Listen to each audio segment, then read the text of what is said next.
నేటి నుంచి జనవరి 6వ తేదీ వరకు తెలంగాణలో ప్రజాపాలన కార్యక్రమం జరగనుంది. గ్రామాల్లో గ్రామ సభలను కాసేపట్లో ప్రారంభం కానున్నాయి. మహిళలు, పురుషులు, దివ్యాంగులకు సెపరేట్గా క్యూ లైన్లు ఏర్పాటు చేశారు. ప్రతి 100 దరఖాస్తుదారులకు ఒక కౌంటర్ చొప్పున ఏర్పాటు చేశారు.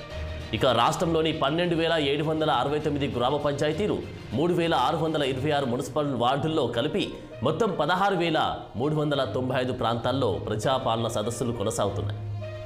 ఇక గ్రామ సభలు నిర్వహించడానికి 3,714 అధికార బృందాలను ఏర్పాటు చేశారు.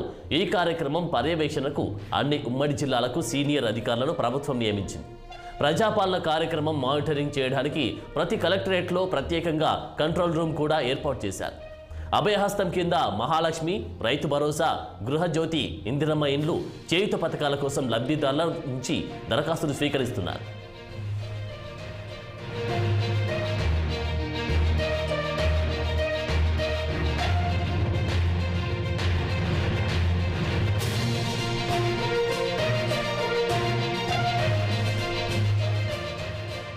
ఈ నెల 31 జనవరి 1 సెలవు రోజులు మినహా మిగతా రోజుల్లో ఉదయం 8 గంటల నుంచి మధ్యాహ్నం 12 గంటల వరకు, మళ్ళీ మధ్యాహ్నం 2 గంటల నుంచి సాయంత్రం 6 గంటల వరకు గ్రామ వార్డు సభలు ఉండనున్నాయి.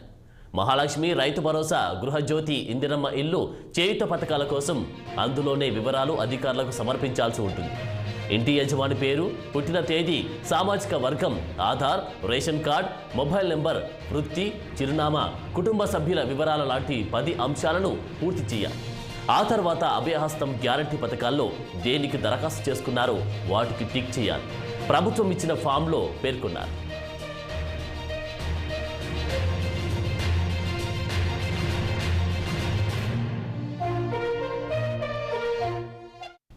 ఇక ఇదే అంశంపై మా పొలిటికల్ బ్యూరో చీఫ్ రామ్ అందిస్తారు. Ram, good morning Anand.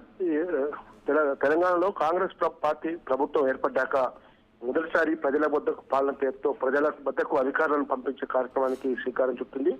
ఈ నేపథ్యంలో ఈ రోజు నుంచి రేపు వచ్చే నెల 6వ తేదీ వరకు కూడా ప్రజాపాలన పేరుతో అభయహస్తం పథకాన్ని అమలు చేసేందుకు ముందుకెళ్తుంది. ఏదైతే కాంగ్రెస్ పార్టీ ఎన్నికలకు ముందు ప్రకటించిన 6 గ్యారంటీలను ప్రజల్లోకి తీసుకెళ్లి ప్రజల నుంచి వచ్చిన దరఖాస్తులను స్వీకరించి వాటి పరిష్కారం దిశగా ప్రయత్నం చేసేందుకు ప్రజాపాలన పేరుతో ఈ రోజు నుంచి వెళ్తా ఉంది.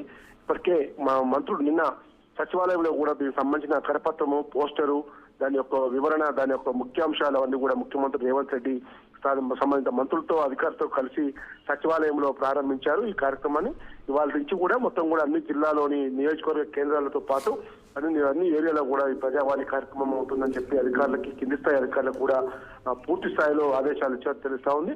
అయితే ఇవాళ ఇబ్రహీంపట్నం నియోజకవర్గం అబ్దుల్లాపూర్ మెట్లో డిప్యూటీ సీఎం బట్టి విక్రమార్క ఈ కార్యక్రమంలో పాల్గొంటారు. స్థానిక ఎమ్మెల్యే మల్రెడ్డి రంగతో కలిసి. అదేవిధంగా ఖైరతాబాద్ నియోజకవర్గంలో మేయర్ గద్వాల విజయలక్ష్మి ప్రాతినిధ్యం వహిస్తున్న బంజారాహిల్స్ డివిజన్ లో కూడా మంత్రి పొన్నం ప్రభాకర్ ఈ కార్యక్రమంలో పాల్గొని ప్రారంభిస్తారు. అయితే కాంగ్రెస్ పార్టీ మంత్రులు, ఇతర ఎమ్మెల్యేలు, ముఖ్య నేతలందరూ కూడా నాగపూర్ లో కాంగ్రెస్ పార్టీ ప్లీనరీ ఉన్న సమయంలో చాలా మంది ఈ రోజు ఈ ప్రజాపాలన కార్యక్రమం ప్రారంభ కార్యక్రమంలో పాల్గొనలేకపోతున్నారు. ఏదేమైనా 6 గ్యారంటీలు పథకాలను ఏమేమి అభ్యర్థులు కూడా ఫిర్యాదుతో దరఖాస్తుతో పాటు ఏమేమి జతపరచాలనే అంశాలపైన కూడా చాలా క్లారిటీ ఇచ్చారు ఆనంద్. Thank you Ram.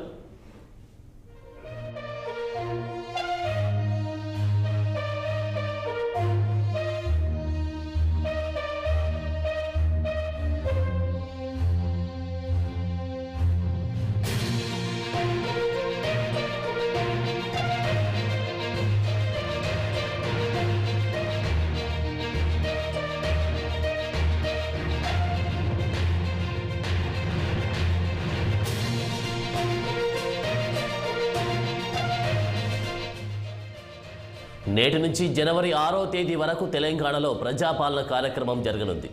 గ్రామాల్లో గ్రామ సభలను కాసేపట్లో ప్రారంభం కానున్నాయి. మహిళలు, పురుషులు, దివ్యాంగులకు సెపరేట్ క్యూ లైన్లు ఏర్పాటు చేశారు.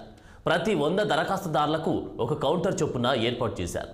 ఇక రాష్ట్రంలోని 12,769 గ్రామ పంచాయతీలు, 3,626 మున్సిపల్ వార్డులతో కలిపి మొత్తం 16,395 ప్రాంతాల్లో ప్రజాపాలన సదస్సులు కొనసాగనున్నాయి. గ్రామ సభలు నిర్వహించడానికి 3,714 అధికార బృందాలను ఏర్పాటు చేశారు. ఈ కార్యక్రమం పర్యవేక్షణకు అన్ని ఉమ్మడి జిల్లాలకు సీనియర్ అధికారులను ప్రభుత్వం నియమించింది. ప్రజాపాలన కార్యక్రమం మానిటరింగ్ చేయడానికి ప్రతి కలెక్టరేట్లో ప్రత్యేకంగా కంట్రోల్ రూమ్ కూడా ఏర్పాటు చేశారు. అభయహస్తం కింద మహాలక్ష్మి